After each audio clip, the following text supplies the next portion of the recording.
Chair is 7 o'clock. The darn kids, they gotta get, the alarm. Recording in progress. 5, it's like, hey.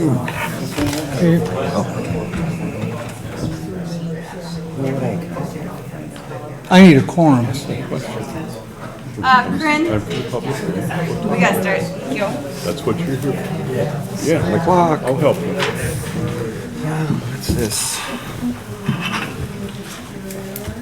Is Jim going to be absent? Sick today, yes. Okay, you gentlemen ready? Ladies? Okay, welcome everybody. We will now start the Corcoran Planning Commission meeting for May 5th, 2022. I'll call the roll to order. Commissioner Scholak is apparently out. Commissioner Vandenheide? Here. Commissioner Landerman? Here. Commissioner Brumman? Here. And Commissioner Jacobs here. So we have a quorum. All right, for all those who would like to join us, please stand for the Pledge of Allegiance. Allegiance to the flag of the United States of America and to the republic for which it stands, one nation, under God, indivisible, with liberty and justice for all. This is more numbers.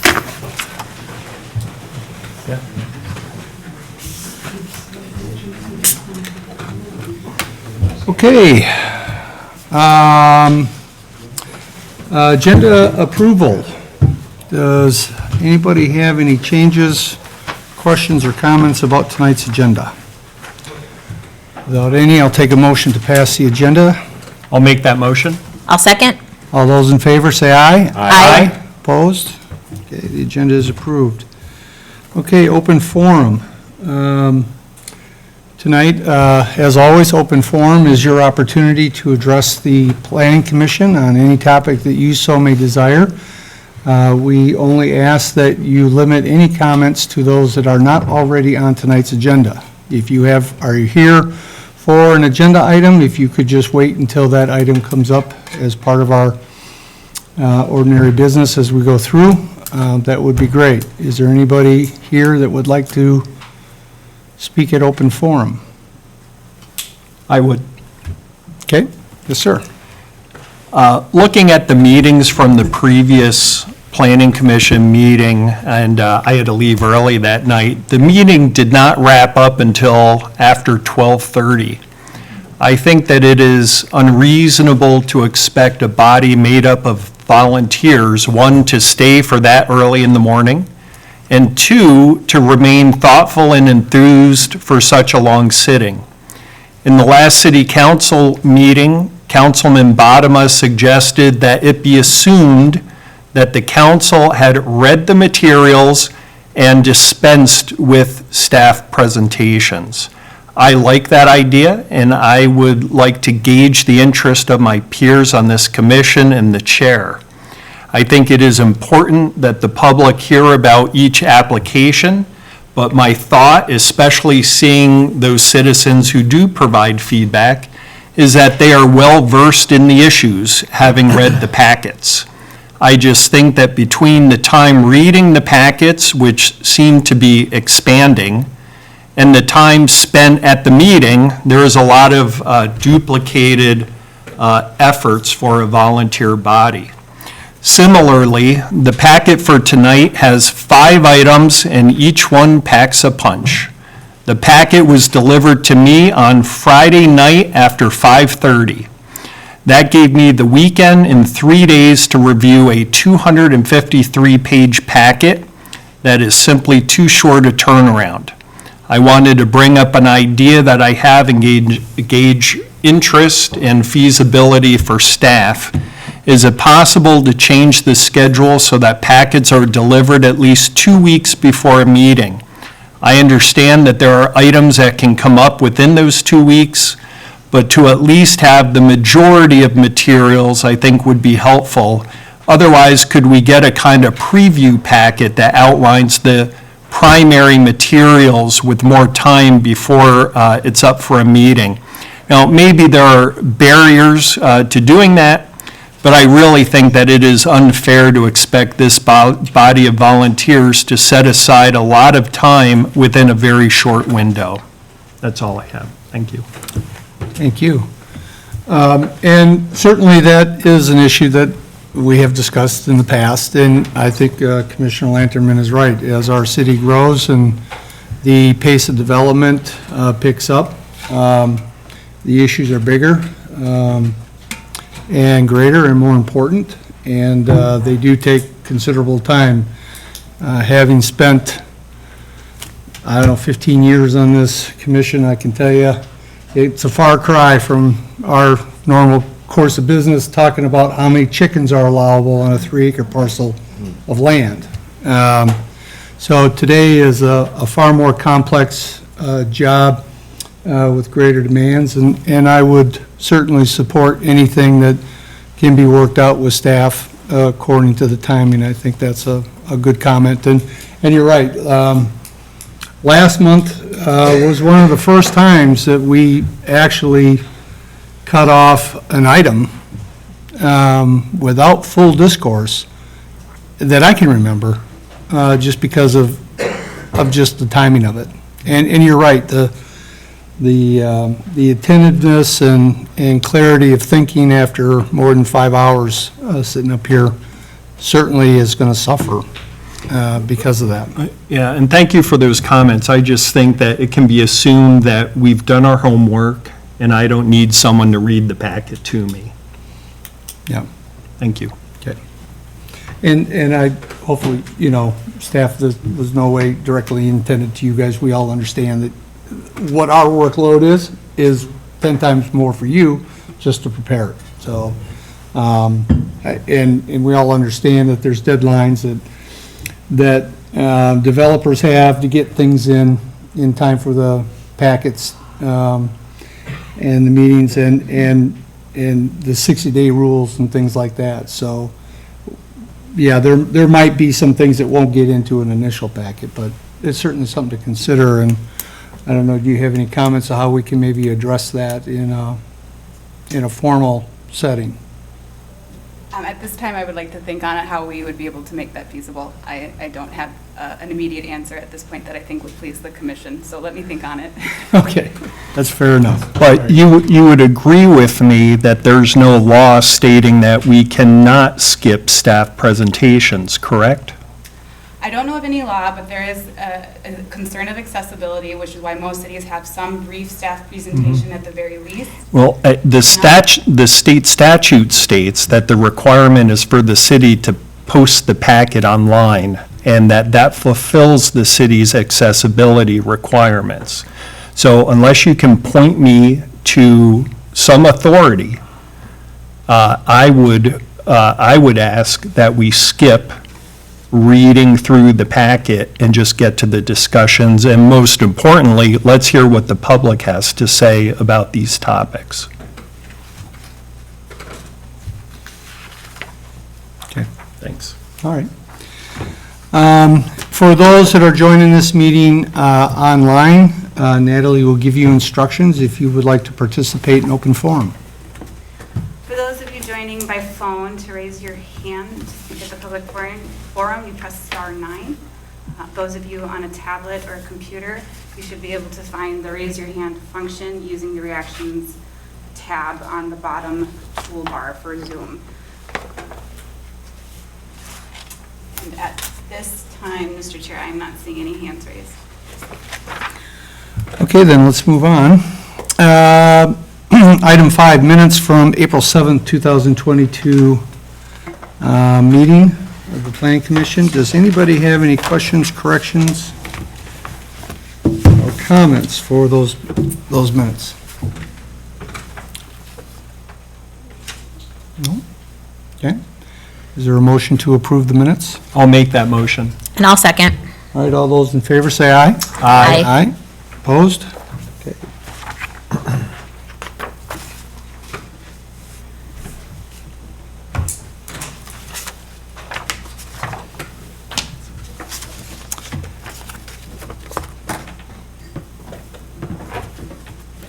Okay, We will now move on to the core of our business tonight, item 6.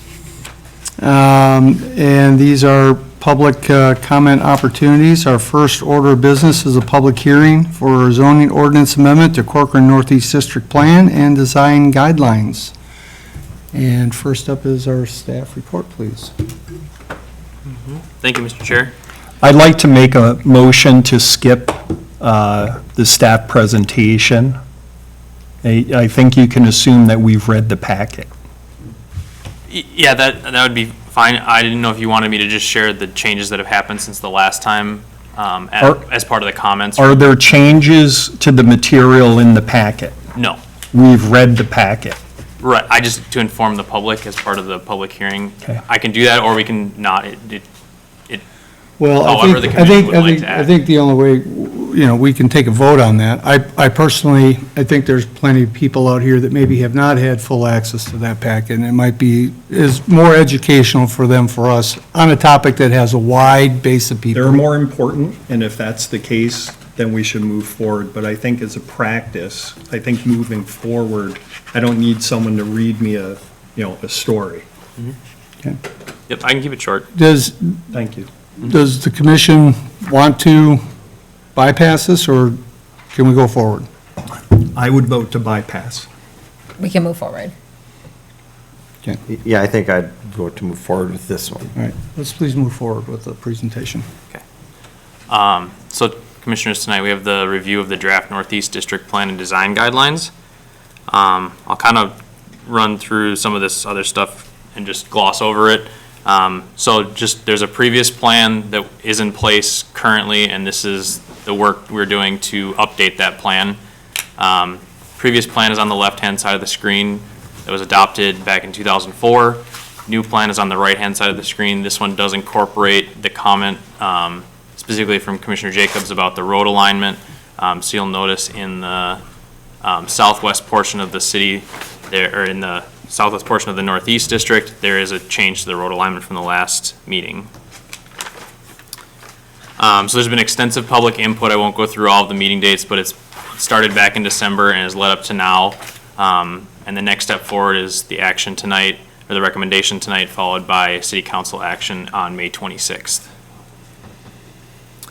This was the original site constraints map. It just shows the significant natural resources present in the Northeast District based on the different areas within the city, and it identifies them based on the categories that they fall under. Another piece that was identified with the Northeast District was the street hierarchy and the street sections. So that map was updated. To note, in the draft that was in the packet, the map, I'll just run back really quick. The street hierarchy map, or the street classification map, was updated per Commissioner Jacobs' comments. The other maps, however, were not in time for the packet. So those maps will be updated as they move to City Council, just for the background, because the street hierarchy is shown on each of the maps within the plan. Utilities were also included. This hasn't changed since the last time, so this is part of the water planning effort and just to provide utility services to the Northeast District. Some of the allowable uses that are prohibited in the Northeast District as it's drafted are contractor operations, equipment rental, lumber yards, mini storage, motor vehicle, boat repair, and sales. Mr. Shea, Yes. may I interrupt you for a second? Sure. Can you go back to the last slide? Okay, now this is one that was not in our packet. So can you explain to me what the red and the blue stars are? Yeah, so the red and the blue stars, I believe, are the, and I'm not sure which one is which, but the red and the blue stars are the search areas for the water tower and the new well that we're looking at, that the city is looking at. I believe, Mr. Chair, the blue star represents the tower and the red star represents the well. But those are search areas, so it's not a set area yet. That's just the desired location. Okay, now I had read that the Northeast District will require 2 wells. Is it fair to assume then that 2 wells will require 2 towers? I would have to ask the city engineer on that one to know if there's the capacity requirements between the two are the same, or if one well is sufficient or 2 wells is sufficient with 1 water tower. I'm not sure of how they interplay between each other to give you a informed response. I don't know of any discussions of a second tower at this time. Counselor? Yeah, I do, that's the biggest thing we're working on right now. 1 water treatment plant, which is just north of the intersection of 116 County Road 30 on the eastern side. Yep. There will be a well at that site. There will be another well over on that Bellwether Park site. initially. So that has been decided? That's the stuff we're proposing and working on. Okay. Those 2 wells will supply about a 250,000 gallon reservoir at the water treatment plant and at least a 750,000 gallon water tower, which is right now tentative close to Hope Community Church. Yep. Okay. And that all is coming to fruition here with the moratorium that's in place for this district and all of the work that staff has done and all you guys have suggested. And over 300 and some neighbors, landowners and all of that in this area. We've digested all of that. We're doing everything we can to populate that. Good questions, but roughly 2 wells will supply enough water for Well, about again, 1 million gallons. The report mentions it, but Yep. there's no identification of where it was. I know where the first well is. I know where the first search area was for the tower, but Yeah, I just wanted to know, were we looking at That- 2 towers? Because then there's a picture and it's got a scribbly line around it, Yep. says, here's the search zone. And so, it can be confusing, but we're narrowing it down pretty well, again, with everybody's input. Bellwether, like the original plan was to put a tower on that 7-acre site, be an open land park, those kind of things, but the neighbors and concerns and stuff, we removed that, started a new search, and we believe we found a nice place. That'll all come out here in the next month. okay, very good, thank you. You bet. Please continue, Mr. Shea. So the intent here in the Northeast District is to allow businesses that serve the community with jobs and enhance the gateway to Corcoran. There was a public comment regarding motor fuel stations in the Northeast District, and staff, the comment was to not allow them in the Northeast District. Staff is comfortable in still suggesting motor fuel stations in the Northeast District, as there are certain locations that are appropriate for it, such as the intersections of the county roads in the district, 30, 116, areas like that that would be appropriate for a motor fuel station. The architectural standards in the Northeast District, staff, there is included some higher architectural standards. Some of these include having a more robust composition of materials that are classified as higher class materials, having commercial industrial standards that are strengthened in the area in the district as well, and then also some standards or some encouragement for wind and solar energy within the Northeast District.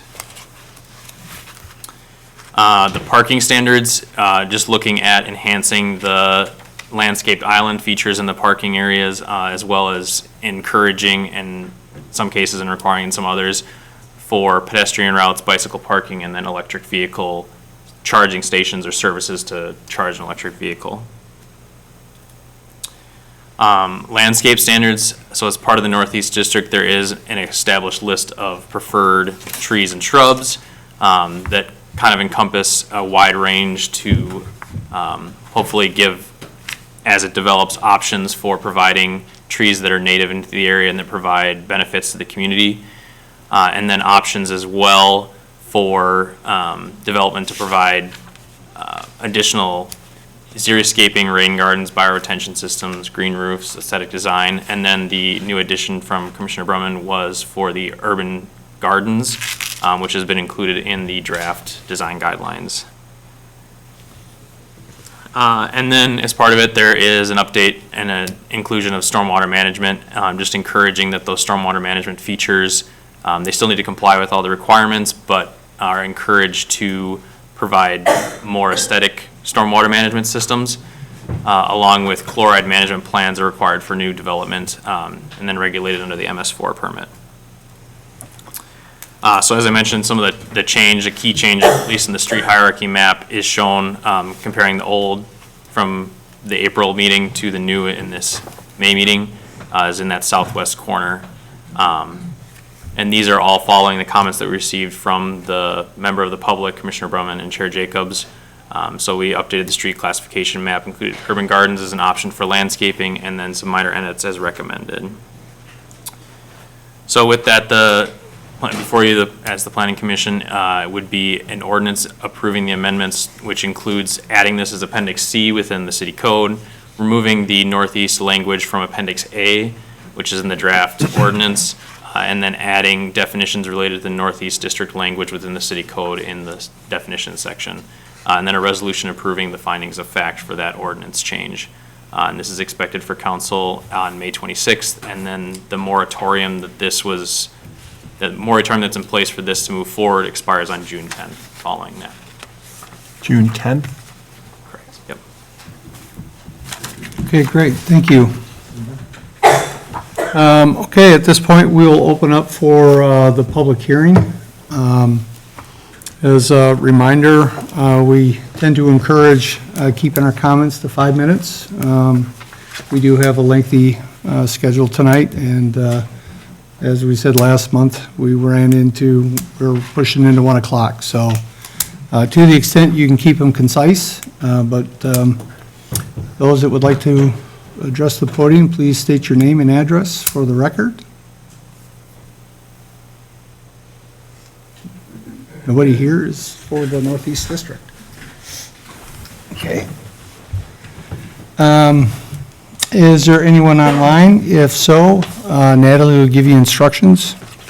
Members of the public online to speak on the public hearing for the Northeast District, please press either *9 if you're joining us by phone, by tablet, or computer. You should be able to use the raise your hand function under the reactions menu.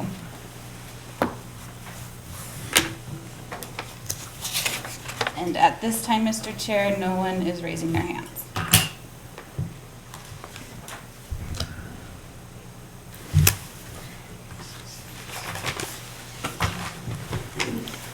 Okay. Do I have a motion to close the public hearing? I'll make that motion. Second. All right, all those in favor of closing the public hearing, say aye. Aye. Aye. Opposed? All right, the public hearing is now closed.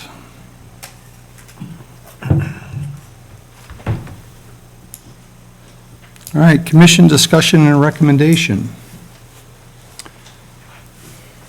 Does anybody wish to start? Mr. Lanterman. Just so that I'm clear on the history leading up to this agenda item, city staff applied for a grant from Hennepin County? Correct, Mr. Chair, Planning Commission. I applied for a grant last year, What was the dollar amount? $40,000. What has this money been applied to? Most of it has been for the cost of the consulting time with both our planner and our engineers. I assume that this plan is a condition for the grant? Correct. This is the byproduct sorry, I'm trying to word that. For the grant, we have to have a deliverable, and this plan is the deliverable. Did the city council have any involvement in this grant application? Correct. It was authorized by City Council. Authorized for you to do it, or did they have feedback? They authorized me to do it. I provided a draft of the application before I submitted it, and they provided a resolution of support. In accepting the grant, has the city given the county more power over our city planning in the Northeast District? The county has certainly been a stakeholder that we've involved in some meetings, but as far it is our plan. There were some items that we said we were going to look into as part of what I offered when I was doing the grants. Part of that was resiliency, looking at our street hierarchy. But there's nothing that they're saying we have to do as a city in order to get the grant money. So we've given up no discretion in our decision-making? I would not say that at all, correct. Okay, thank you for that. Now, if I understand correctly, this 23-page document, if approved, would essentially become a rider to our city code, correct? Correct, Mr. Chair, Planning Commission, it's included as an appendix to our city code. Okay, so the proposal removes the page and a half of the design guidelines currently in place for the Northeast District and adds in these 23 pages, correct? Correct. It's not unprecedented. The Southeast District has its own design guidelines as a separate addendum, but I think that this is not economical and convolutes our city code. Our city code is a monster, as it is, at over 700 pages. And I have misgivings about making it even more difficult for our citizens to navigate. I look at other cities' codes, and some I have seen are much easier to understand and economical to read. I think that injecting more words into our city code, indeed defining and managing which trees are acceptable, makes the process more complicated for everyone involved, applicants, the council, and staff. Now, while I question the necessity of this plan, having read it, I would vote to recommend approval with the understanding that it may be required for the grant, and I would like to see that requirement from Hennepin County that the grant is contingent upon us passing this tonight. That is what you said, right? There was a deliverable that was promised with the grant.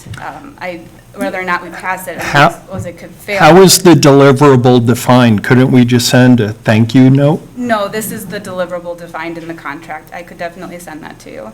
As far, if it were chosen to shot down, then I don't know if they would necessarily take it back. I suppose it's possible. I don't know I'd have to look at the contract. Is there some reason why those requirements were not in our packet to review?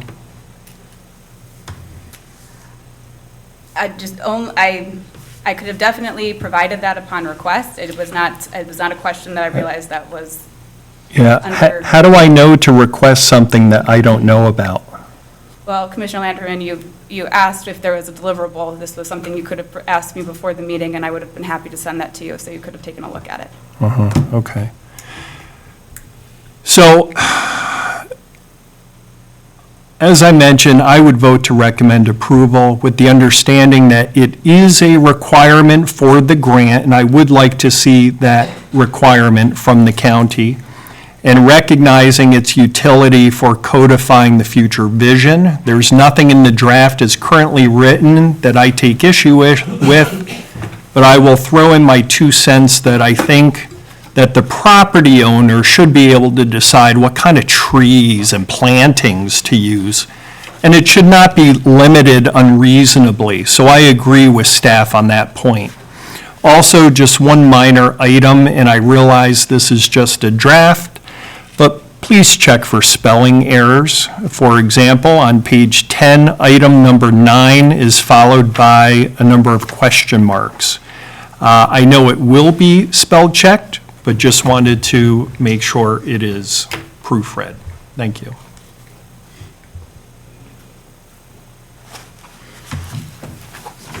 Just noting that the intent of the tree list was actually to preserve a lot of the landscaping and habitat that naturally grows here. So it's really meant to be not restricting. I understand that it does restrict, but I think it's the desire, the intent behind it is to guide a type of environment that is original to the city. And I think some of it is meant to take out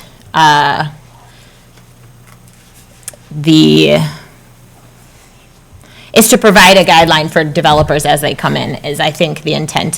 So if I am correct in understanding that the intent is really that, then I am in favor of passing it as it is tonight and saying that it should go through.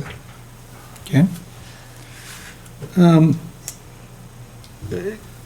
me ask you, so in the report, it says, this is a city-initiated project update, this plan that was originally adopted in 2004. Was there a document in 2004 specifically related to the Northeast District design? Correct. So in our current city code, there is an appendix for the Northeast District. It is about 3 pages, page and a half, 3 pages, something like Somewhere that. around, yeah, two and a half.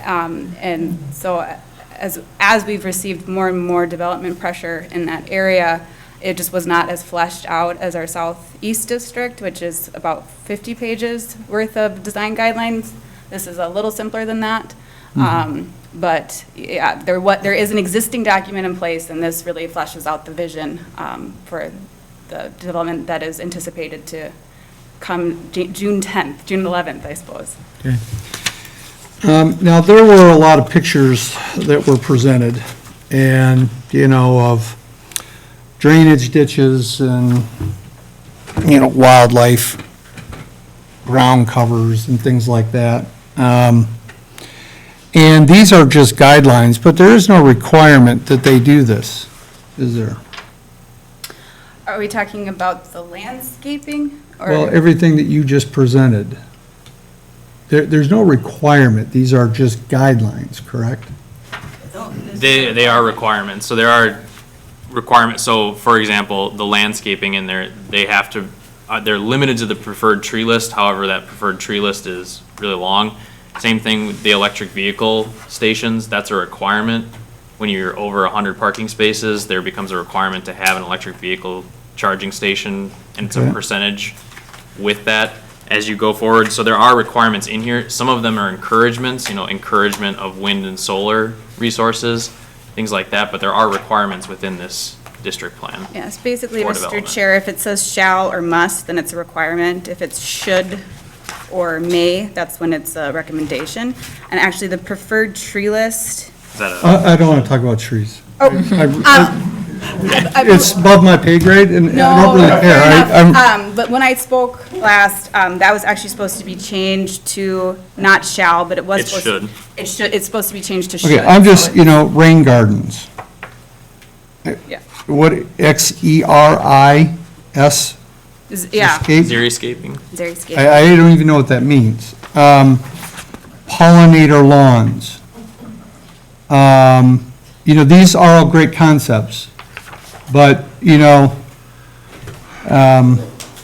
remember, my question is, are these going to be required? And we're talking just specifically, and I'm just going to focus most of this on County Road 30.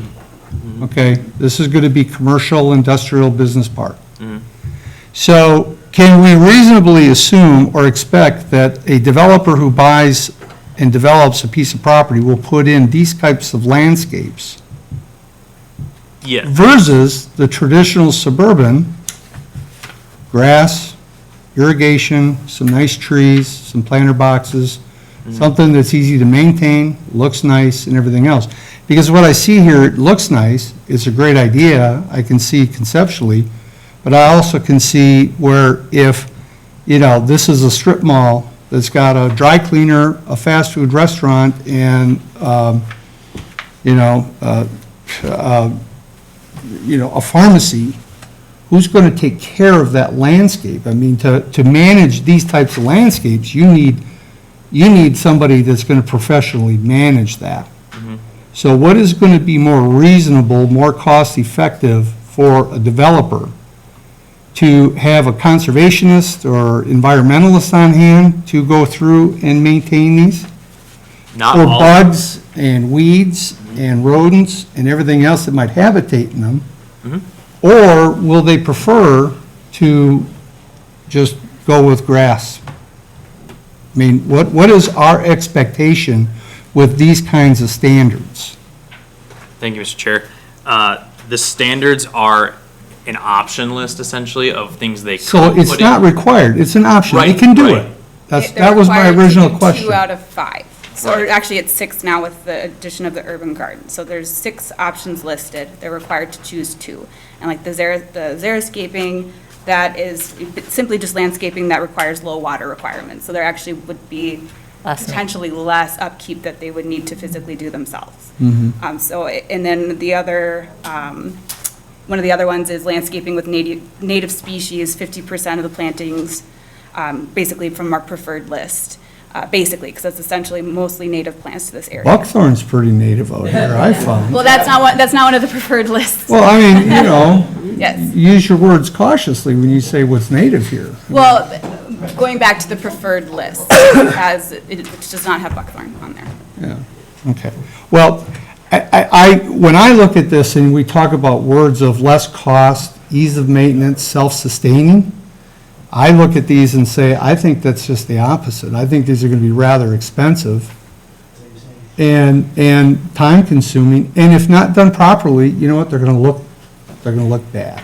In the long run, they'll look just plain bad. So, what is our expectation with some of these design guidelines? Is this what the city of Corcoran residents voted for?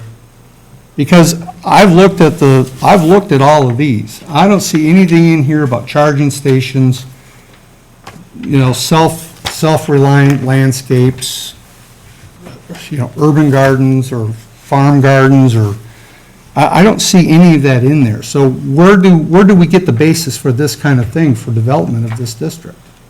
And I'm not trying to, you know, pinpoint you guys as like, you came up with some evil plan. I'm just trying to, where's the basis for this? Because when most people look at this, this wasn't what I would envision Corcoran, and especially one of our main thoroughfares into this city, would look like. That this is what we value.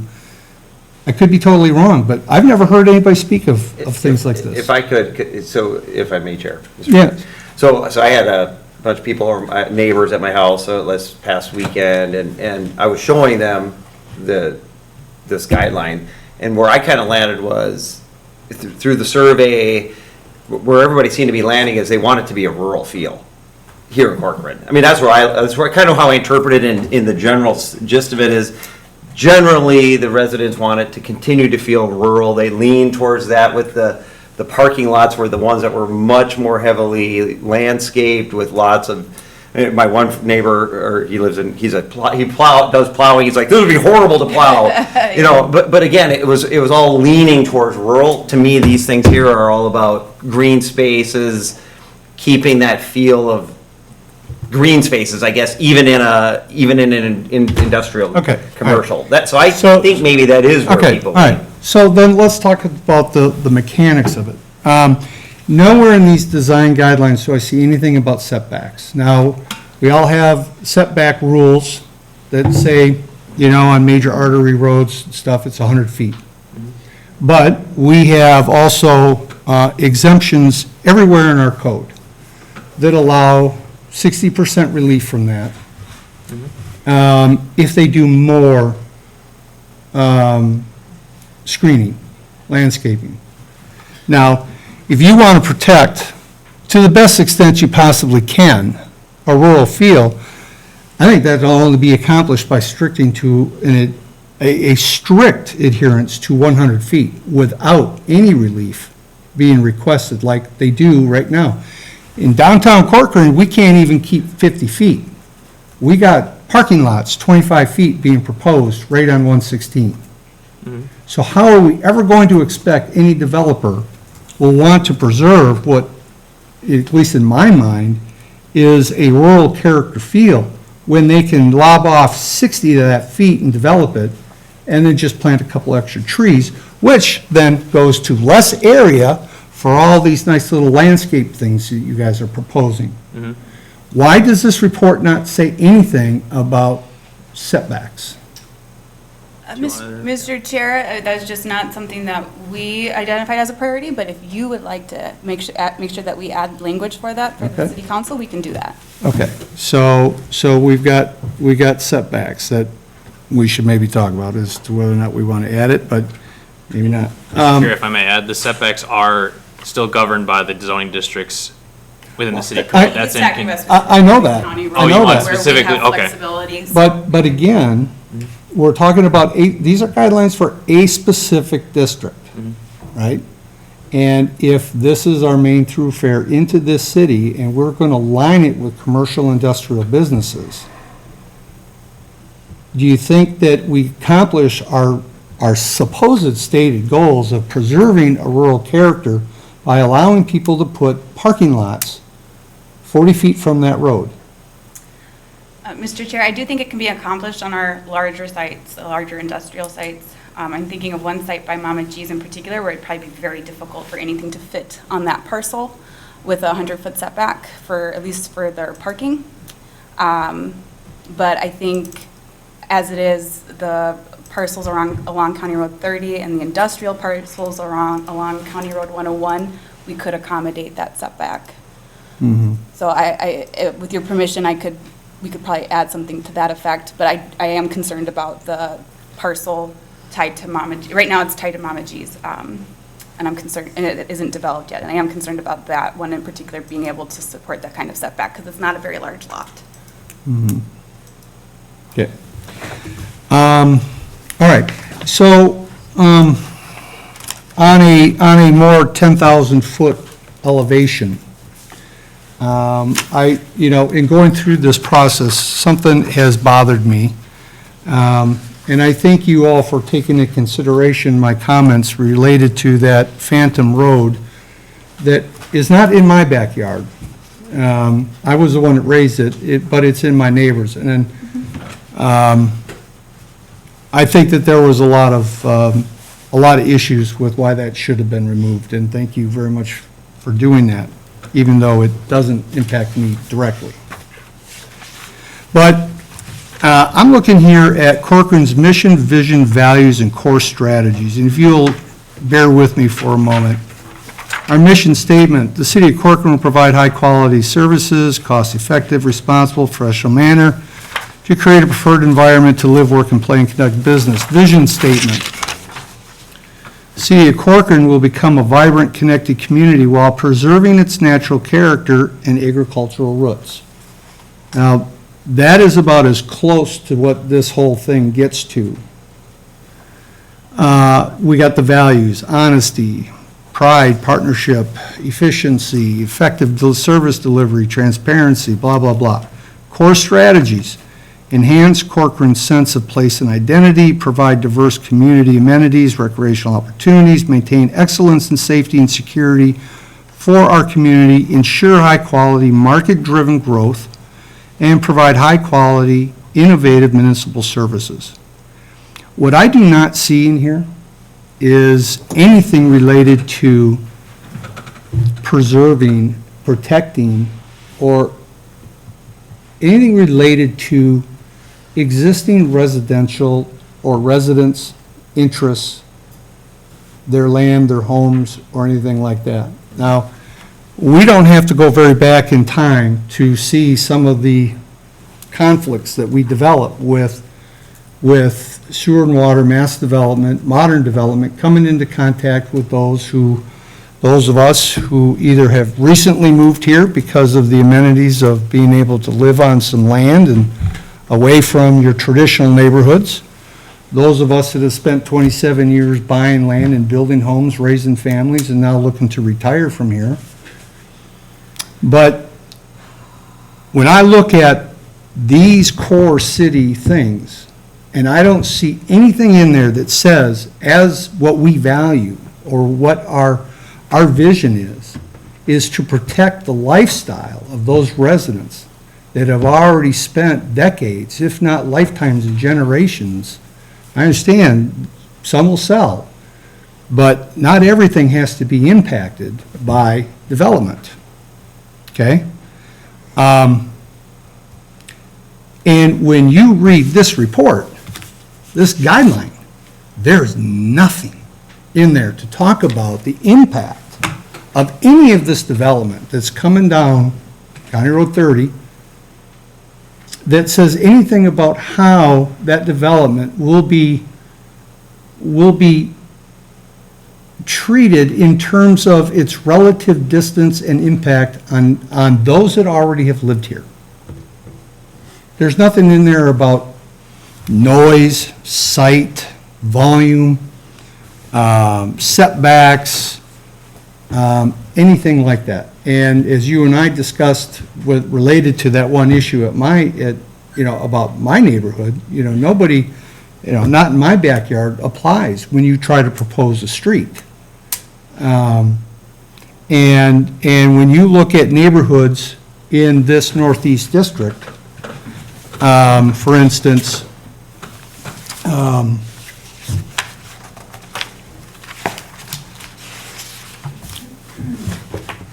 sorry, bear with me here.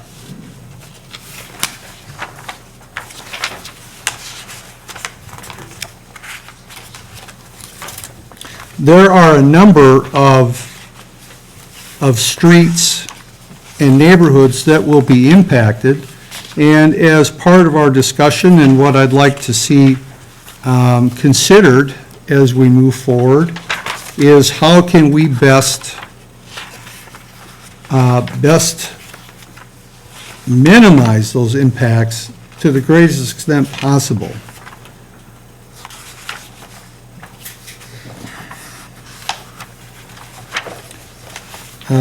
So on Appendix C. Now, there is proposal to run all this new development that is now going west of Del Webb. And you're going to run a street connection right into Hunter's Ridge, which, given the fact that they maybe have, 10 homes, is going to dramatically change the traffic pattern in that neighborhood. I can't see how anybody's going to find that this is beneficial to them.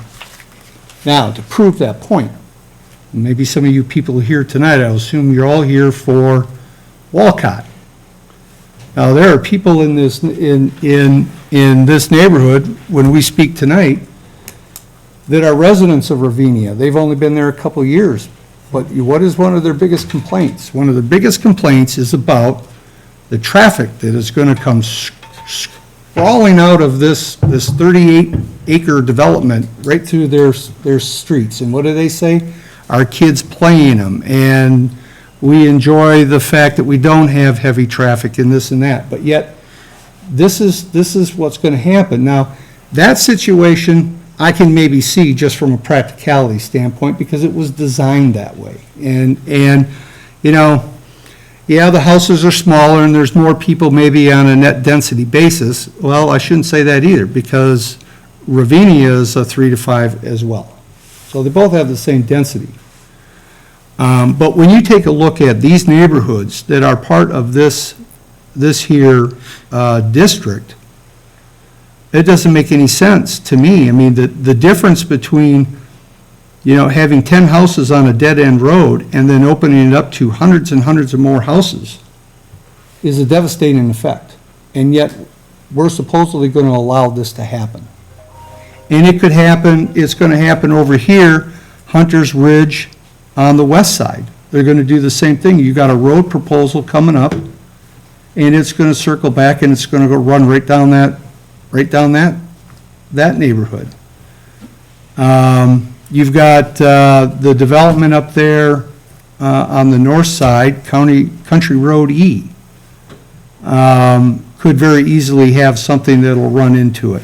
I mean, these are all proposed roads, but at every point in which you have an existing neighborhood of acreage and limited housing, you could easily run through a road through any one of those. So as a matter of principle for this Northeast District, I'd like to propose that, and this would really go citywide, that when you have an existing neighborhood, and I can use mine as a perfect example. We have 8 houses. But if those 30 acres that me and my neighbor own to the south of us, along with hundreds and hundreds of more acres, is bought up by a major developer, and it's all of a sudden convenient to allow traffic to run down Duffney Drive, I can't imagine how that's benefiting anybody. And when you talk about loss of enjoyment, loss of value, those are the things that should be codified in these development plans This is what needs to be guarded and I think should be valued by this city. And when I don't see a word of it in our city vision and guidelines and all this development, I'm really disappointed and I'm quite shocked that there's nothing there. Mr. Chair, if I may, the road connection for Hunter's Ridge is on our existing plan. So right here, talking about this road around Hunter's Ridge and then across to the west, that is on our existing plan as it stands today. So that's been shown for a while, so that really isn't a, Okay, but nothing, there hasn't been a shovel dug and a design plan that's come through for this land right here. And yet you're showing and proposing, that's what this is, right? This is a proposal. You're proposing to take all the traffic from this district right here, and you're gonna funnel it right out Hunter's Ridge. Is there anybody here from Hunter's Ridge? Mr. Chair, Yeah. that's part of the Amberley Bellwether plat that's already been approved, so staff just overlaid the roads from the approved plat on this plan. Okay, well, I feel sorry for them, and I think it's a mistake. So let's not repeat it over and over and over again. I think my point is still valid. Over here, on this Hunter's Ridge, you've got it right here. yes, and it's essentially shown right here as well. So, oh, sorry, wrong computer, right here. Well, I think as the city council, continues to evolve and address the issues, I would certainly like to see far more emphasis put into our stated values and mission and vision statement, to have some consideration about all of us that have put our time and money into making a life here, that don't want to see it, to the greatest extent possible, destroyed by the fact that somehow we're on a mission to develop this city without regard to it. And I think that's the point that needs to be made. And it's not just this district, it's everywhere, because you're going to run into it. The further and further the Met Council moves that MUSA line out, you're going to run into it over and over and over again. And all you're going to end up doing is just creating a lot of ill will. And people necessarily don't want to buy real estate, acreage, if they're not certain about what's going to happen to it. What's going to be in my backyard? That's a significant issue. You have a property line that's 600 feet wide, and you got developers that are out here proposing 45, 50 feet. You know how many homes that is? All of a sudden in your backyard? 30 feet away?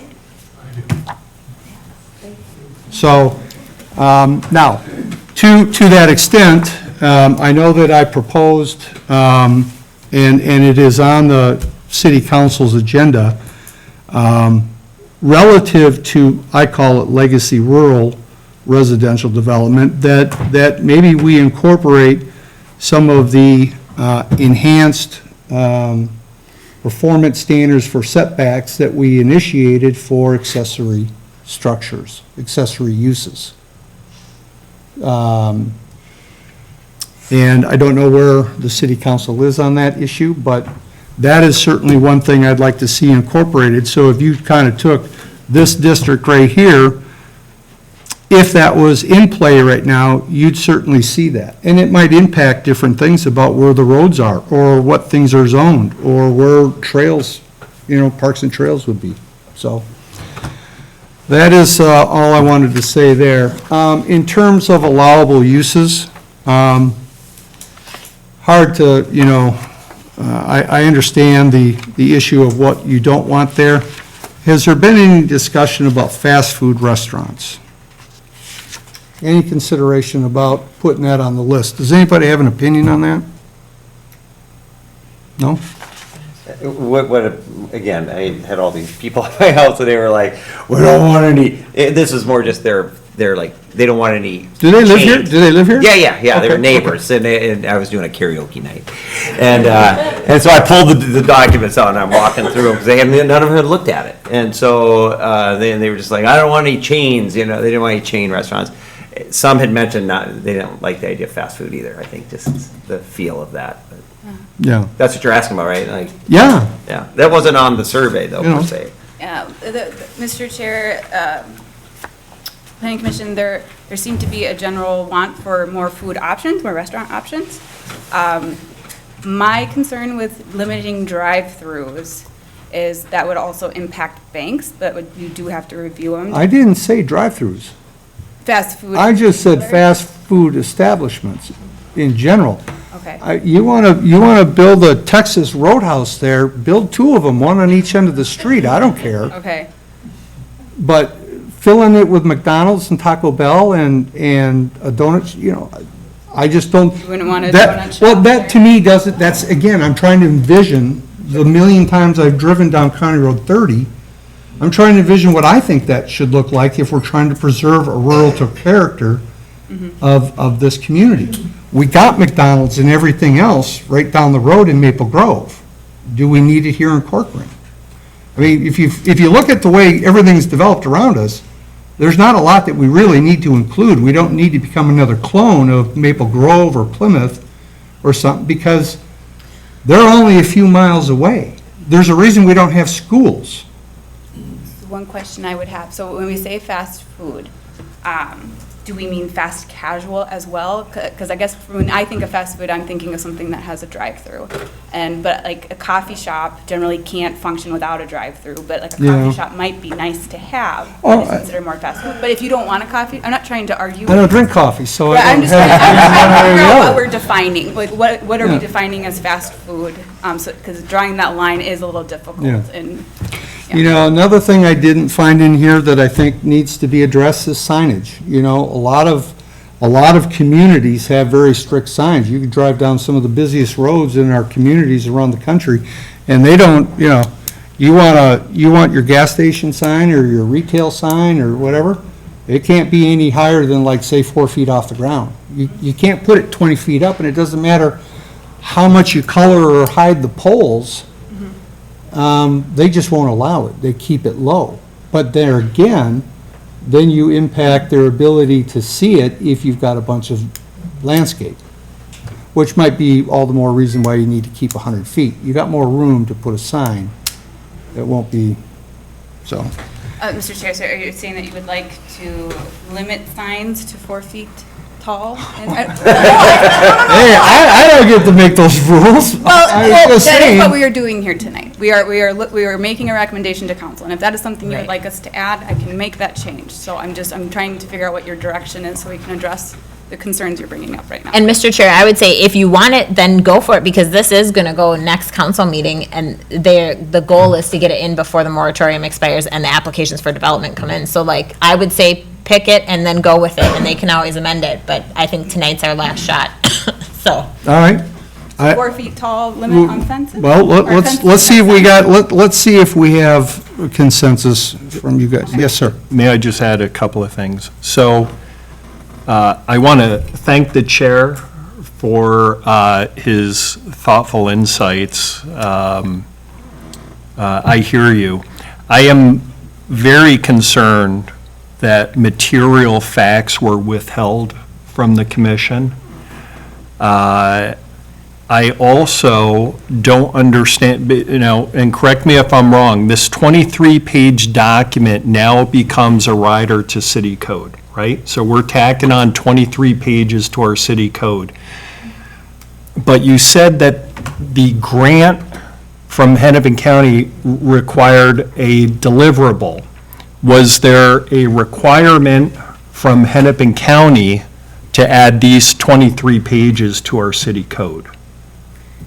I'm wondering, why are we rewriting our city code for a $40,000 grant that is simply going to go to pay landform? Why are we rewriting our law to get landform paid? I don't understand that. Okay, Mr. Chair, Planning Commission, updating the Northeast District was a city-identified goal before I even arrived here. So I was simply. What was the purpose of the grant? to update. to get landform paid? No, Mr. Where is the money, you just told me Commissioner that the Land- money is earmarked for landform, right? was- Just yes or no?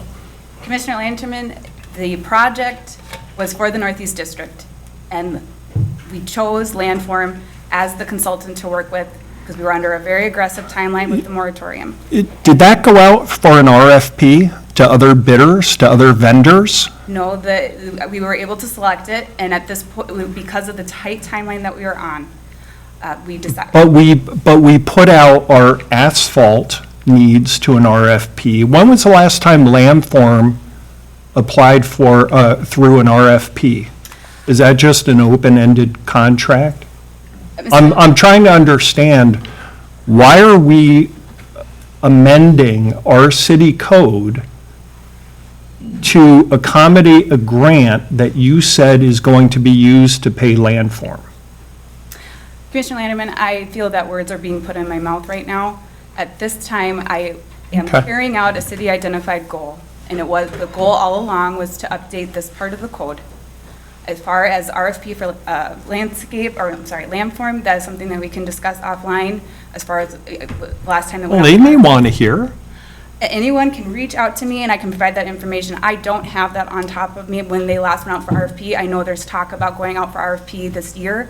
So at this point, that is not what we are looking at tonight. I'm just saying, if you get a $40,000 grant that requires us to amend our city code by 23 pages, and you tell me that the grant is earmarked to pay our city planner, contractor, vendor, how am I putting words in your mouth? Well, it's also for the consulting time with our engineer. And then it was the cost of getting the open houses ready. And I don't believe anyone would have been able to do it as quickly or as cheap because we had a 6-month turnaround basically to get this done. And if we had to go out to RFP, that would have taken another, at least a month off of our timeline. And we were under a moratorium. And generally in the past, Landform has done this type of work for us. And we felt that it was best to just move forward with Landform. And that the contract with the county, that was fine, that was acceptable with the county. I have 2 quick follow-ups. Is landform considered a sole source provider? She is our city planner contract, so when they. But they're not a sole source provider, correct? I would have to look at her contract, I don't know the details of that. That would be a question Okay. for Jessica Bizey. Okay, and then my only other question is, did the grant require these 23 pages to be incorporated as part of our city code? Does it say that in the grant? The deliverable that I promised as part of the update was for it to be a similar appendix as what we have for our Southwest District, or Southeast District.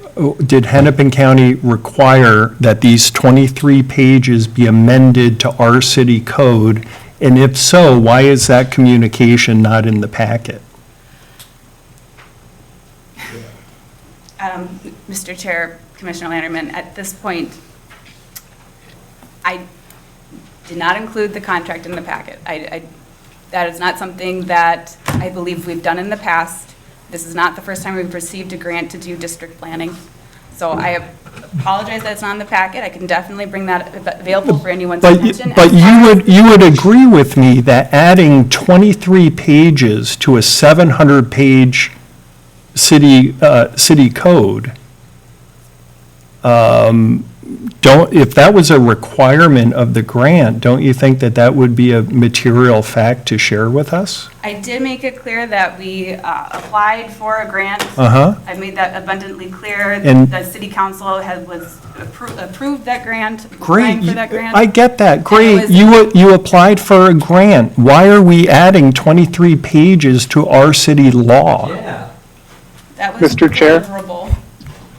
May That was I promised, interject and that provide was some in the context? This was application Councilor that Nichols. Council did review. But you before I said applied. promise, did Hennepin County make that a requirement of the grant, or, So the final contract includes the promised deliverable that was in the application, and the application was approved by council before I submitted it. okay. And around we go. Okay. Thank you. Thank you, Mr. Letterman. Who said that? You're welcome. Do you want to continue to discuss signage? Or are you not sure? I'm sorry, like, I am trying to do my best to keep us on track because No, this is item one. So, I appreciate that. Well, I only had a very short list of things. Here's where I'm at with, these guideline plans. We have yet to execute any one of them in the downtown, well, with the exception of our first attempt at it was St. Therese. And look at the problems we had with that one, already. I don't know that I throw a lot of faith into this process, not maybe on a different tangent than what Commissioner Lanterman is on, but, the more technical we try to get with this, when there's already so much that's left out of it, and embedded with this district, it always refers back to our existing zoning.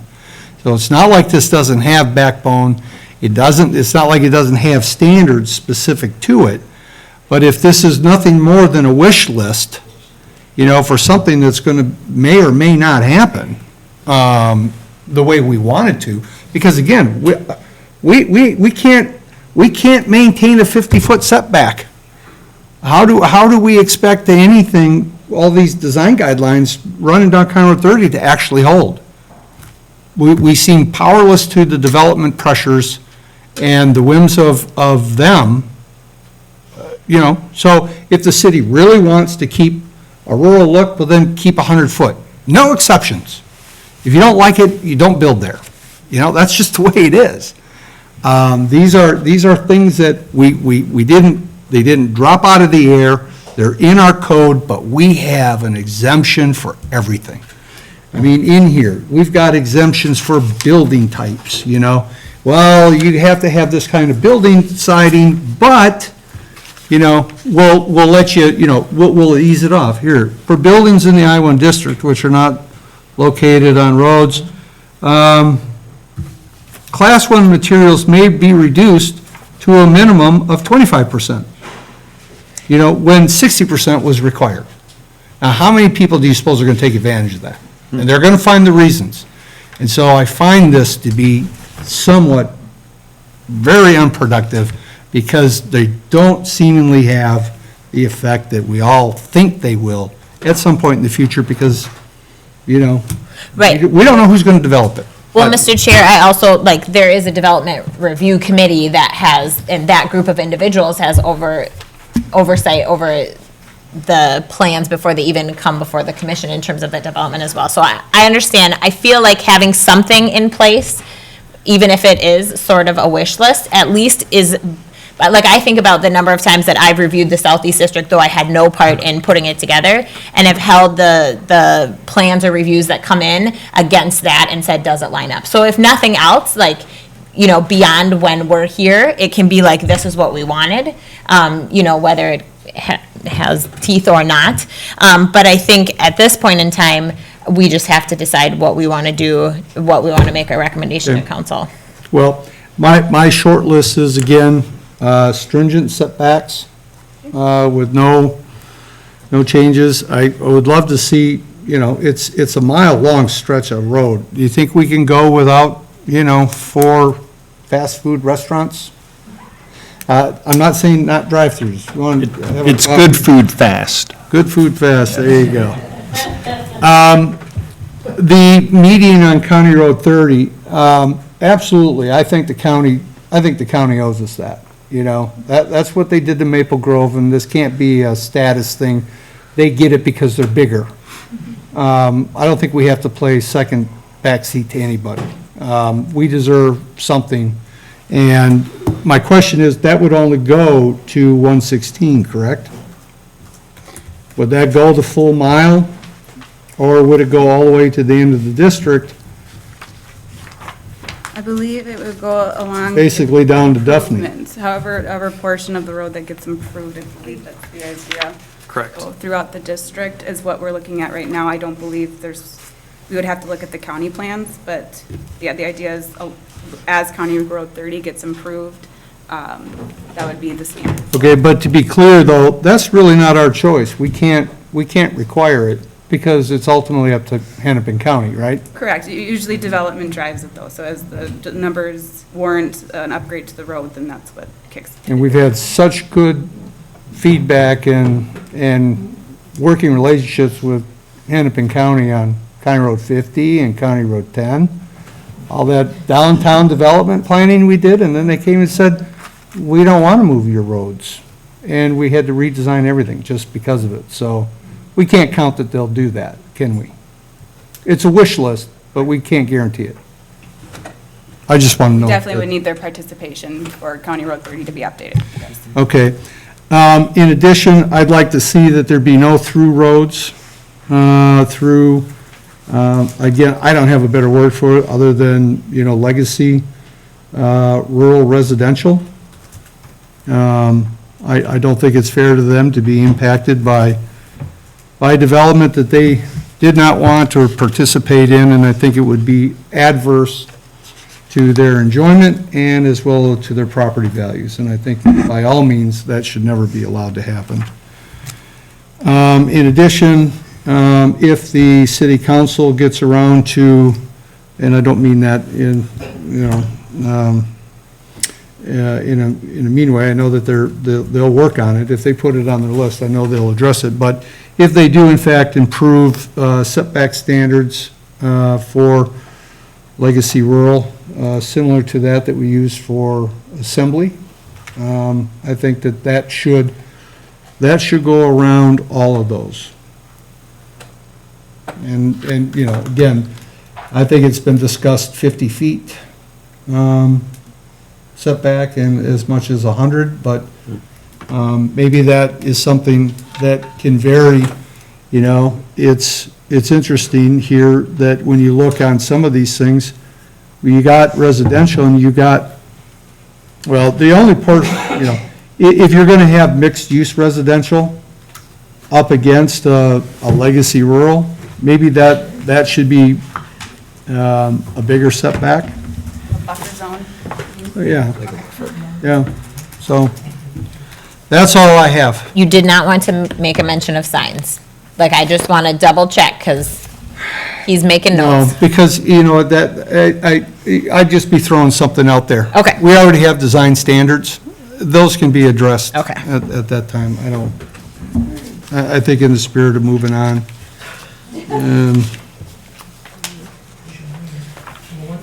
So then, I liked your recommendations, so I support those as well. Anybody have anything else that they'd like to put on their wish list? Can I ask for a McDonald's? Wait, no, we didn't want to make. There's never a McDonald's when you need one, right? I would make a motion then to go ahead and recommend this approval with the added notes that you just made, Chair. I second. If you guys will permit me to, we don't have a specific Resolution, I don't think. resolution, yeah, we do, right here. Okay, so this is for the findings of fact, and that's it? There, Mr. Chair, there is an ordinance and a findings of fact resolution. The ordinance should be, Okay, where am I not finding it then?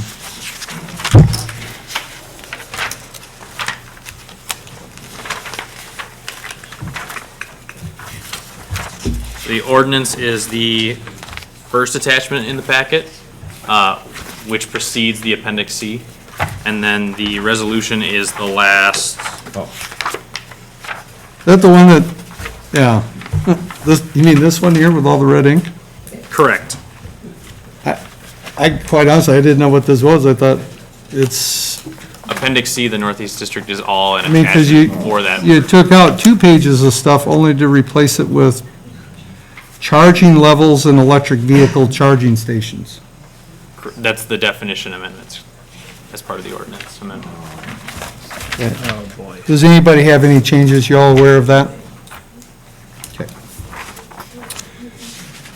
Okay, If there are no well, we did change, Recommendations, yeah. we did change the findings of fact, right? Is that where you're going to make the changes, or recommendations? You're just going to put it to a report to the, No, Mr. Chair, the changes will be incorporated into the ordinance. I think we have the gist, and I don't think we need, I don't believe you need to necessarily carve it out, because I think we'll have to go through and figure out where it makes sense to add this. okay? But, so you can make the motion, basically Jacob's final wish list, and I have that as a stringent. I really don't want to own that moniker. I really Okay, so the don't. final wish list is. the Too commission. late. It's the stringent setbacks with no exceptions, limiting fast food, specific companies. I do want to look, I want to have that look through with the city attorney. I believe that should be okay, but I want to make sure we have a. Well, of course, definition of fast food. because these are in the ordinance, they can always be updated and amended No, this is- by the city council and by this commission as a recommendation anytime in the future. This is true. So, so I have fast food as an excluded use, not drive-through, so just fast food. And then no through roads, through legacy rural residential, and increased setback and buffer zone for legacy rural residential. So that's what I have as the final wish list at this time. Sounds good. All right, why don't we take a single vote then on the amending the text of Chapter 10, and again, the resolution findings of fact for the ordinance amending the text of Chapter 10. Mr. Chair, if I may just have one final comment. Yes. I just think that it is a bad idea for us to add 23 pages to our city code in exchange for a $40,000 grant that is going to pay our vendor who billed this city over $42,000 last month. I think it's a bad idea, and I don't like it. So that's all I have to say. Well, and, you know, Commissioner Langton, I think you bring up an interesting point. I never thought of it that way. It's a lot of We already have existing zoning ordinances in there. I don't know if this is a guide plan to prevent the Wild West from happening, but I guess I just inherently took a look at it and assumed that there was some good reason and Well, I just think that the government should stay It out is. of people's business. okay. All right, so noted. All right, do I have a motion to approve these two ordinances? I will make that motion. Is there a second? I will second. All right, all those in favor say aye. Aye. Opposed? Opposed? Okay. All right.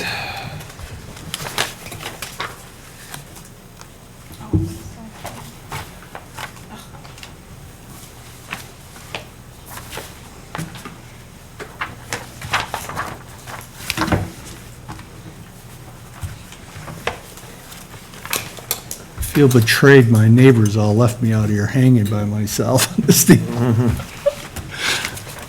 All right.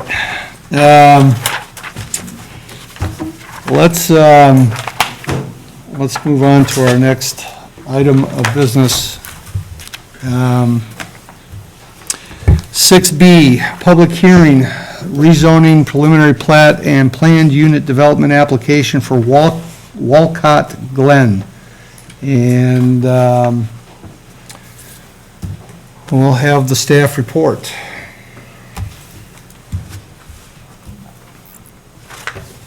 Thank you, Mr. Chair. Tonight, we have the public hearing for the rezoning preliminary plat and preliminary PUD for Walcott Glen. It is located on the northwest corner of County Road 101 and Hackamore Road. Just some background from the the concept plan that City Council reviewed on November of 2021 is on the left-hand side of the screen. The current plan is on the right-hand side. Some of the highlights of it, there's a shift from 45 to 47 single-family homes and 82 townhomes to 44 single-family and 85 townhomes with the current plan. You'll notice that the townhomes are more centrally located on the lot with the current plan. and that some of the single-family shifted around. Some of the single-family adjacent to the west property line has larger lots to mix in with the existing residential on that lot line. And then some of the stormwater and the tree preservation shifted a little bit on the site. So the concept plan was reviewed in November 2021, and the plan was revised to try and address council feedback from that November 2021 meeting.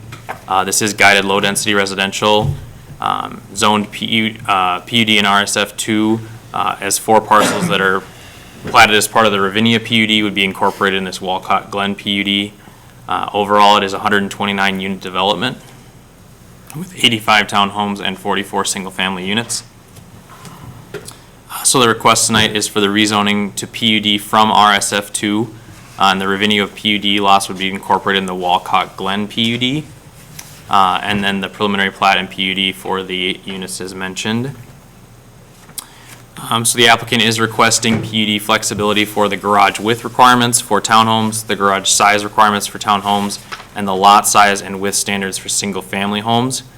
In exchange, the applicant did state that the benefits would be to preserve wetlands, preserve existing trees along County Road 101 and Hackamore to buffer, create a landscape buffer between the development and the existing homes in Ravinia to the west, add trees to the buffer from Hackamore Road, provide a small private park, financial contribution to Hackamore, and accommodations of Hackamore Trail within the project.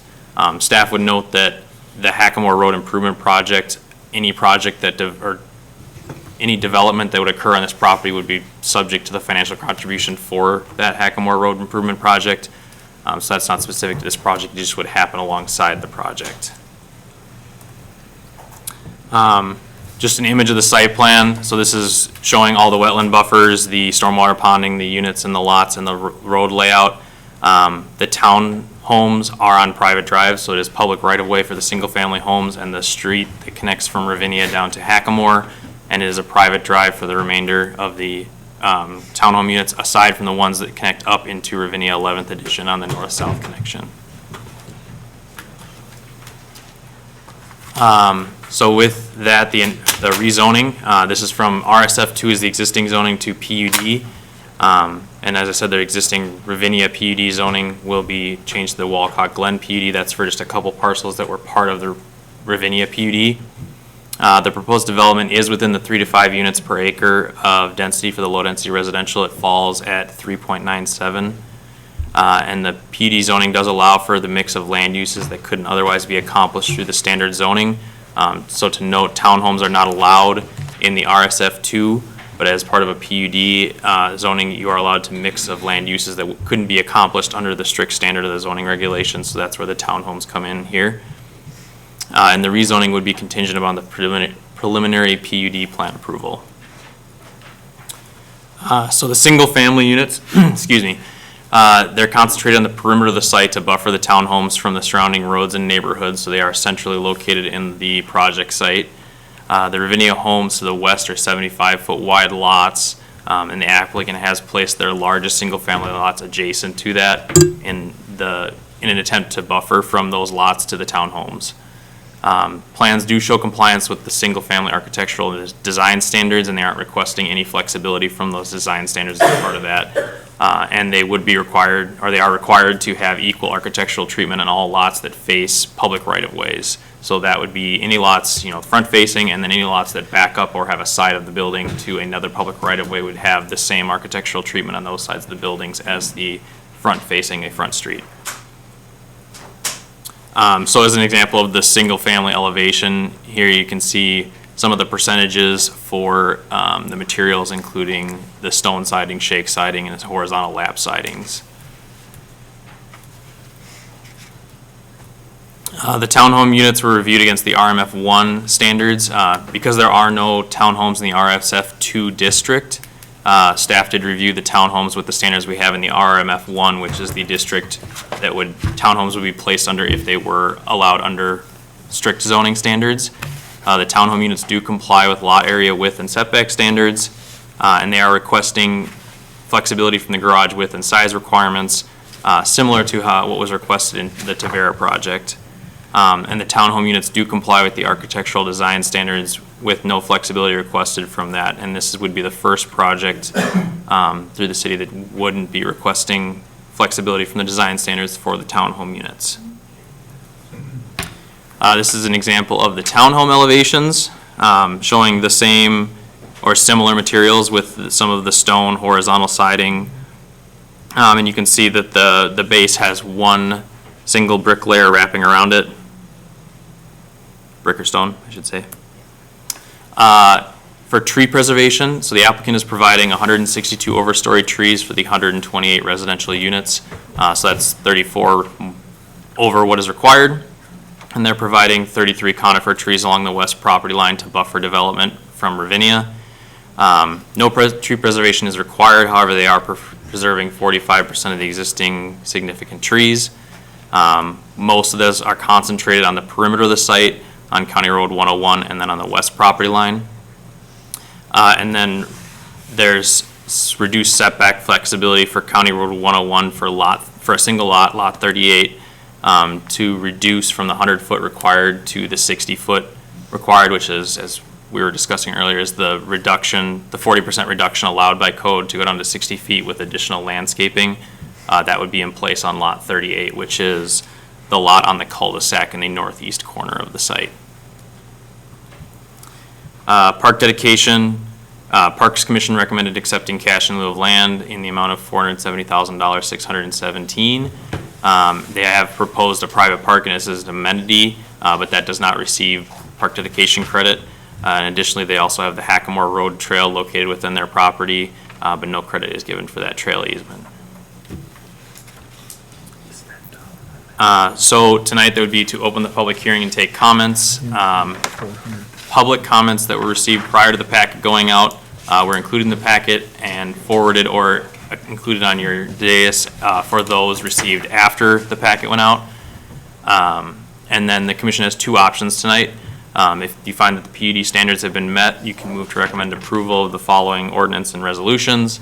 If the planning commission finds that the PUD standards have not been met, then they should recommend denial and provide reasons to staff to prepare a resolution to bring forward to council. With that, if you have any questions for staff, otherwise the applicant is present tonight and does have a presentation that they wish to share with you. Otherwise, then you can move into the public hearing. Okay, great. Thank you. All right, at this point, we will open the meeting for the public hearing. Is there anybody in the crowd tonight that would like to speak on this? Yes, If I may, sure. I'll start this off. Dean Vanderkamp, 9310 Bechtold Road.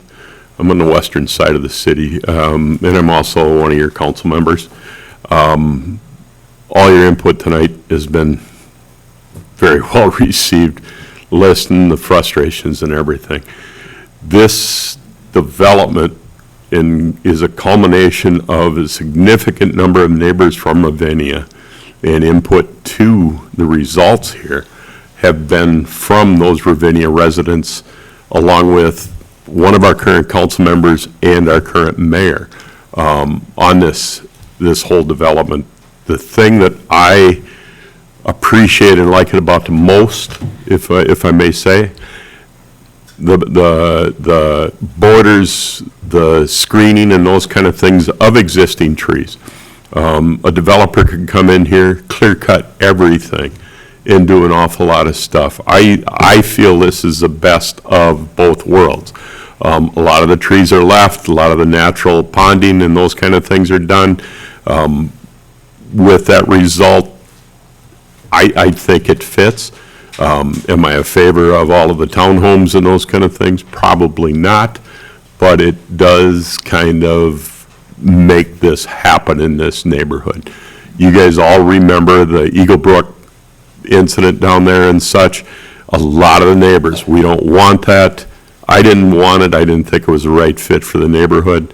They wanted residential. They wanted to keep the screening, so 101 would be blocked, those kind of things. I think a lot of what's here is addressing all of those neighbors that have participated so far. And I want to give kudos to the developer on what they brought to you guys initially, and I can't wait to hear what y'all have to say. So, thank you very much. Thank you, sir. Is there anybody else?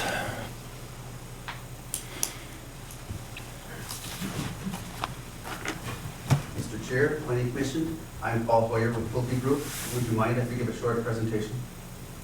No, please do. How do you spell your last name, sir? Yes, I'm sorry, I should have finished.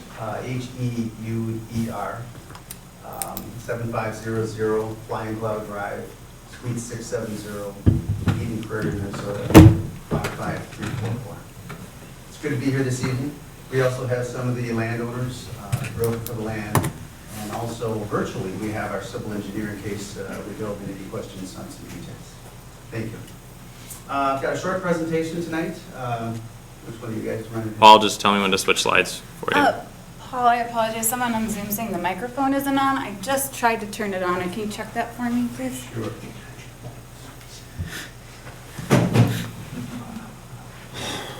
It's a mute button. I'm sorry. No, I'm sorry. You want mine?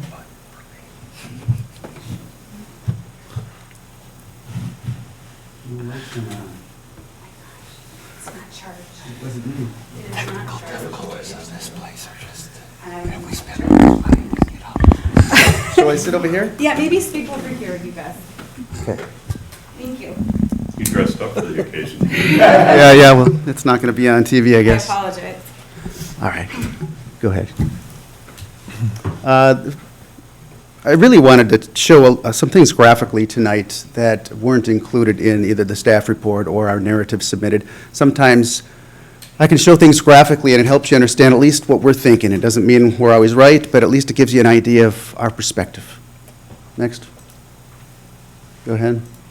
A little bit about our firm. We're a highly reputable builder. It's our floor plans that are really what we're known for.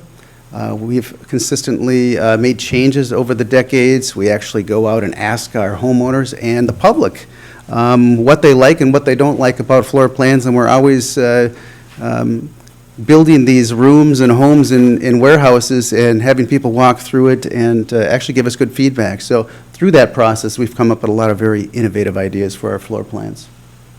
In the Twin Cities, we're selling homes under two brands right now, Pulte Homes and Del Webb. This would be a Pulte Homes branded neighborhood. And you know us in Corcoran from our Bellwether and Amberley neighborhoods up in the northeast part of Corcoran. You can see I kind of cobbed together those different neighborhoods in the graphic to the right, all around Stieg Road and 101 and Mama G's in that area. Next. A density issue. So this is declared in your comprehensive plan as a low-density residential area, which makes sense and is very fitting. Townhomes are not listed in this area as allowed. However, the density applied to it is 3 to 5 units per acre. Next. And when we look at different site plans for this fairly unique property, we can't get over 1.9 units per acre density for this land if we use just single family. So what we've determined is the only way to meet the density requirement is to have townhomes. And as it happens, we believe this is a fairly suitable area for a little higher density, because when you look at the future traffic projections for 101 and Hackamore in the future, it's a busy couple roads and a very busy intersection. Next. And a little bit about how we look at a project. You know, we always come in and it's really like threading a needle. We have a lot of different constituencies to try to satisfy. In this case, it's the comp plan density and the land use. We talked earlier about some feedback that we got from the City Council back in November and efforts we've made to try to satisfy those comments. Always the wetlands, the quality, the size of the wetlands, the location, there's always preventing, I guess it provides limitations in what you can do with the property. Traffic, as I referenced, both on 101 and Hackamore, pretty heavy. Neighbors, trying to be sensitive to the neighbors to the degree possible is always something we look for. existing trees. And that is really where the focus of our work has been. You know, every property has its own unique characteristics. This one had really solid tree buffers around the east and west especially, but also somewhat along the south boundaries. And that really is what led us to seek the PUD effort, because back when PUDs begun in the 1980s, this was really one of the standard definitions of why you'd use a PUD. It's to try to save trees and some space and have a little bit higher density where you don't have as many trees. And finally, the access, and by that I mean it was kind of preset. This is the last puzzle piece in the area, so we really knew what streets we had to connect to based on what the city plans had shown in the past. So we worked really hard to try to, again, thread the needle. One thing I didn't write on here, which is really critical to us, and that is the market, too. We have to find homes that people are willing to buy. And right now is a pretty volatile time in our industry, as you've probably learned, with supply chain issues and our material costs going up so much. Also, mortgage rates going up. So this is a really volatile time in our industry.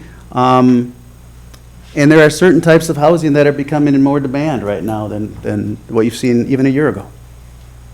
So we worked real hard to kind of thread the needle in trying to manage and balance all of these different factors. Trying to make everybody not happy. We realize that. We can't make everybody happy, but trying to make it something that works for all these different categories. Next.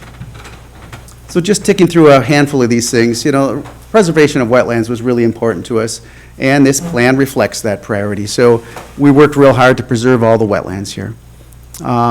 You know, if we went straight zoning, there's still complications in filling wetlands, but generally you can get away with filling some wetlands depending on the quality, the location, and if a street's necessary to run through it, those sorts of things. So we worked real hard to preserve the wetlands.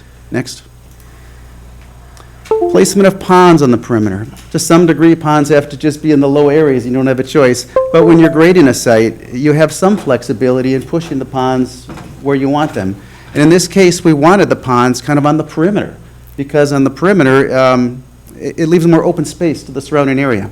One of the themes we heard in listening to the city council last November was we liked the idea of hiding this neighborhood, keeping the trees on the outside, hiding the townhomes on the inside, working really hard to kind of hide the neighborhood. It would give a more rural feel, which is similar to what we heard earlier on another topic. Next. Open space. We've got almost 30% open space here, and that doesn't even count the big setback and open space buffer we're leaving along the west property line. This is where, if you went to straight zoning, you'd see something different. You'd have larger lots, yes, but you wouldn't have open space either. Next. Tree preservation. I probably should have put this first. This has really been the most important issue that we've dealt with, because this unique site has a lot of trees on it. So we put a pretty extraordinary amount of thought and energy and money into evaluating with our engineer what we could do to preserve trees, particularly along the perimeter, which is where you see the neighborhood. And I think what I heard the council especially say was most important to them. I would think some of our competitors would call us crazy for the effort we went through on this, but we knew it would be important on this very unique property. We had a lot to work with these trees, and put a lot of work into it, and we were able to save 433 significant trees. Significant is a definition in the city code. It's 8 inches in diameter or greater. There are a lot of trees smaller than 8 inches in diameter that we're preserving as well. There's a lot of brush. There's probably some buckthorn. All of that is good buffer as well. But the point is, 433 significant trees, probably well over 1,000 trees that we preserved on this site. Next. So let's just go through a couple of these buffers in a little bit more detail, because I think this is really important. This is the heart of this PUD. Along 101, all of the green trees we're showing on the plan here are significant trees, 8 inches or greater, that we're preserving. A parallel to all the trees that we're preserving is that we're setting the homes back further than required. Earlier, there was discussion about along a 101, for instance, there's a 100-foot setback requirement. We've got our townhome set back 220 feet. And the homes on the south are set back 170 feet. We didn't have that flexibility on the northern portion, but we still have a really solid buffer there. So I question how well that home that's closer to 101 in the north part is going to be seen from 101. Next. And this just illustrates some photos, upper left, starting at Hackamore and 101 and walking north, and continuously taking photos. And this is really showing the combination of deciduous and conifer trees that are all along 101. It's a really hefty buffer. It was valuable enough to make an effort to save it. Sometimes that's not the case, and we go other directions with our designs. In this case, knowing this was really important to the neighbors, but also the city council, we wanted to save it. Next. And this is the Hackamore buffer. Same kind of situation, not quite as many trees, but especially where the townhomes are shown there on the left side, there's a lot of trees there. And once again, we put a lot of effort into locating the pond in a location where it would be kind of out of the way from the trees, and preserving all the trees that are shown in green here, so that, again, we've got a really solid buffer going along Hackamore, so that you'll have a hard time seeing those townhomes. Next. And these are photos from west to east along Hackamore. Again, not as thick of a buffer, but maybe a wider buffer, because there are trees both close to the road and also further away. So again, a good combination of coniferous, deciduous trees, pretty solid buffer, and we're retaining that. Next. And along the west property line, that maybe took the most effort, just because it was a little complicated. Forget the left stuff. Let's talk about the arrows on the right, from top to bottom. The green circles there, dark green, are representing off-site trees that, of course, we're not going to remove because they're not on the property we have under contract here. But those are in the backyards of the folks that live in Ravinia there. Those, of course, will stay. The next arrow down are the bright green trees on the property that we have under contract. And all those trees will be preserved. So what we did is we pushed the lots and the homes further to the east to create this buffer there to retain those trees. An example, look at the third arrow down. So for the rear lots, you can see a red dashed line there going all the way up and down. That red dashed line is 30 feet from the property line. That is how close we can build homes to the property line. And you can see where the homes actually will be. They are 3 to 5 times the distance of the allowed building setback there. So we knew this would be a very sensitive issue, and we worked really hard to push those homes far to the right. And the last arrow down at the bottom of the page is a side of a home. So on a side setback, we could be as close as 10 feet from the property line. So again, you see the red dashed line, that's really close to the property line. Instead, we're showing their homes 4, 5, 6 times the distance that is allowed there. So the whole effort here was really to preserve as many trees as possible. Next. Mr. Howard, how long is your presentation? I've got about 5 minutes. Okay. 13 more slides. No, most of those I won't show. They're in case you have questions. Yeah, we really do have a busy schedule, and I appreciate that you're making a presentation to the public, but this is a All right, I'll public accelerate. hearing for the commission, and while we've had the luxury of looking at a lot of this, but, yeah, so please continue. I'll accelerate it. Next. This shows, in the dark circles, the additional trees along that west property line that we plan to plant. It's around 30 trees. So there's some areas that we recognize, the existing trees are mature, they cover really well up above, but we recognize that down below, you might be able to see through. So we plan to plant some conifer trees to block the views on the lower levels. Next.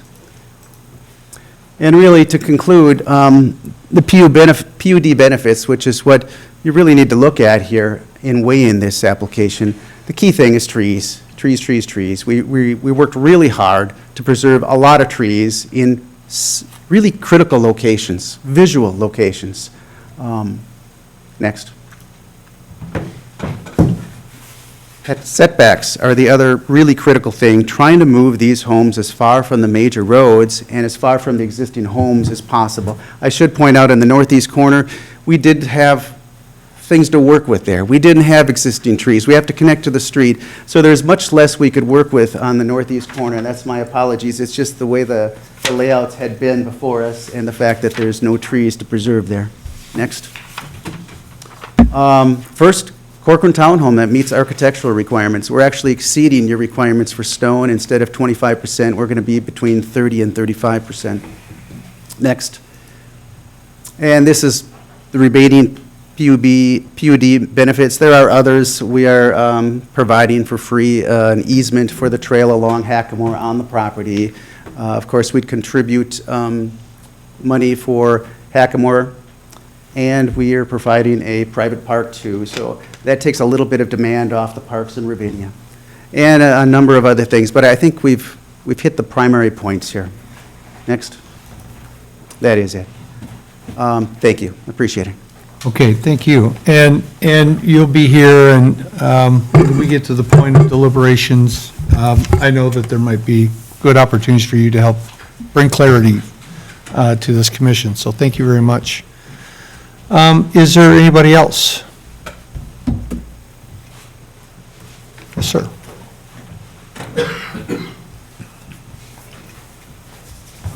Doing the same thing? Yes, please, thank you. Okay. My name is Greg Hoagland. I live at 19220 Hackamore Road.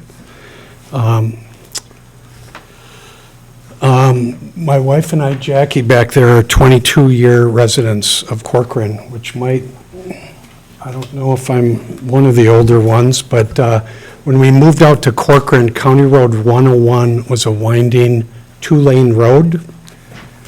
The Wild Meadows development was a turkey farm, and my neighbor to the side was an old ratty house, and they had a mountain lion as a pet, okay? And I kid you not, okay? So things have changed around Greg and Jackie's house, okay? And as we've seen the path of progress come, the path of progress has come 100% because of the Wayzata School District. Corcoran has 5 school districts. It doesn't take much to realize that the path of progress in Plymouth, Maple Grove, and the Wayzata School District, the school's going to 5,000 kids, okay? And my kids graduated there. It's a great school. Along the way, as you had mentioned earlier, we've been the beneficiaries of sitting in the middle of unbelievable construction. And at the time, we withstood 50 feet from our home, 7 a.m. to 10 p.m., major heavy equipment rattling my house, all unbelievable. You guys would not believe it. Throughout there, I've dealt with a developer that flooded our yard at least 2 times with 10 acres of manure and soil erosion and many Minnesota pollution control violations. It's a joy to live next to them. And probably even worse, which I've found, is the developer put forth some fraudulent purchase agreements depicting that my wife and I were in agreement with Lennar and presented them in the public record to the mayor and the council. So we've been through a lot. And one last thing, Mr. Lanterman, 12:30 meetings is not the latest, because we got to sit here in these chambers at one time, and I left at 3:30 in the morning on December 29th of a rushed council meeting on this land, and it ended at 4:30 in the morning, so you should find yourself lucky. Okay? Couple things here. On the traffic, obviously, the traffic has come because of location. There's a Hy-Vee You guys all know if you've been there. I'm not sure if anyone realizes that the city of Plymouth took over County Road 47, so it is aimed directly at this corner. It's underway, it's closed right now. It's a 4-phase construction. They're investing $32 million aiming to this corner from Vicksburg to 101 to withstand the traffic. And then subsequently, the city of Corcoran and Medina are in conversations with an $8 million Hackamore Road improvement. In my math, that's $40 million of road construction. So we might have some of the finest roads in Corcoran right there for us that easily could withstand this traffic. I don't think the major traffic is going to be coming because of this violation. It has come because we've approved 1,000 homes to the west of my property. Secondly, on that, if there are any traffic discussions or anything like that, I have sat through at least 15 phases of meetings with Lennar, and I've never heard one person really come to a council meeting and express any issues. I've never heard anyone come to a council meeting with a Lennar meeting and express an issue over traffic, okay? And I've been here, and that includes both Ravinia and Tavara. Now, on the issue of townhomes, two things. For those of you that are up to date on council proceedings, just several months ago, the city has approved townhomes on Hackamore and 116. I'm not sure everyone knows that. So there is a little precedent. It's not the first time townhomes are being approved in the Wayzata School District. Secondly, on that topic, I saw an article 2 weeks ago, going back to the housing dilemma that we're all in. In the city of Plymouth at that time, the city of Plymouth, there was 9 homes listed for less than $500,000, okay?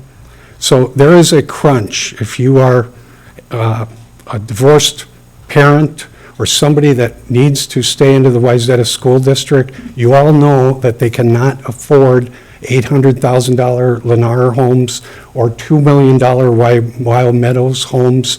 There is a need for some affordable living in the Wayzata School District.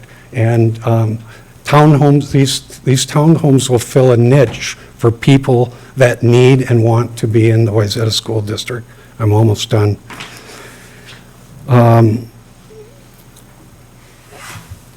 Lastly, my point is there's a lot of precedent here that I've watched PUDs get proposed for many years up here. I've watched townhomes be approved on 116 in Hackamore.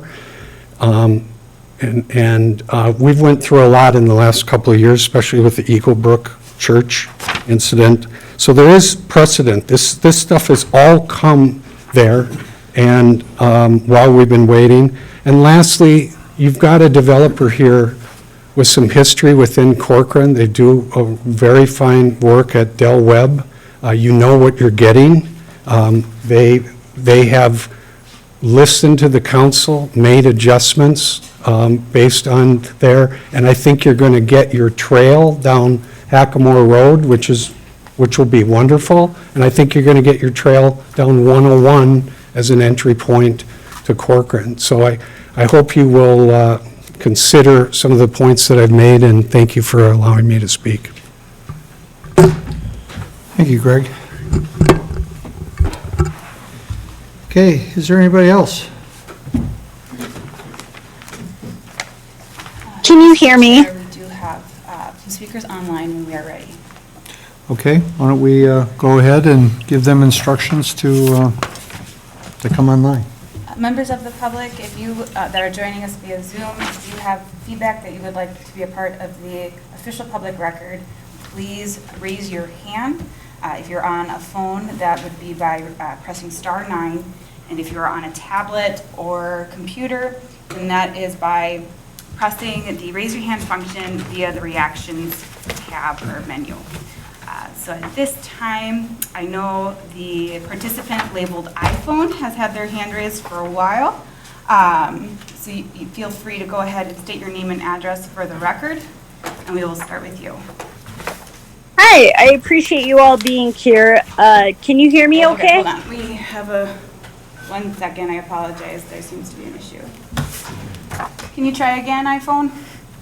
Can you hear me okay? Hello? Hello? Can you hear me okay?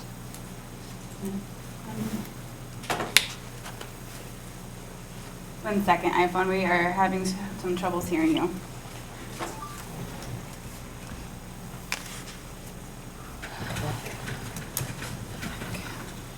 Natalie, can you hear me? Can you speak, iPhone? I'm trying to test a few things here. Hi. Nope, that's not working for us. Sounds like other people can hear me.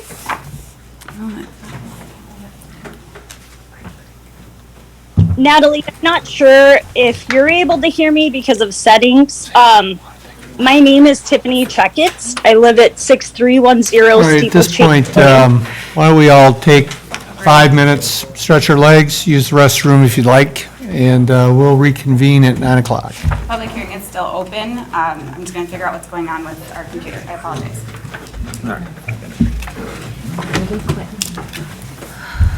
Are you keeping the mics on?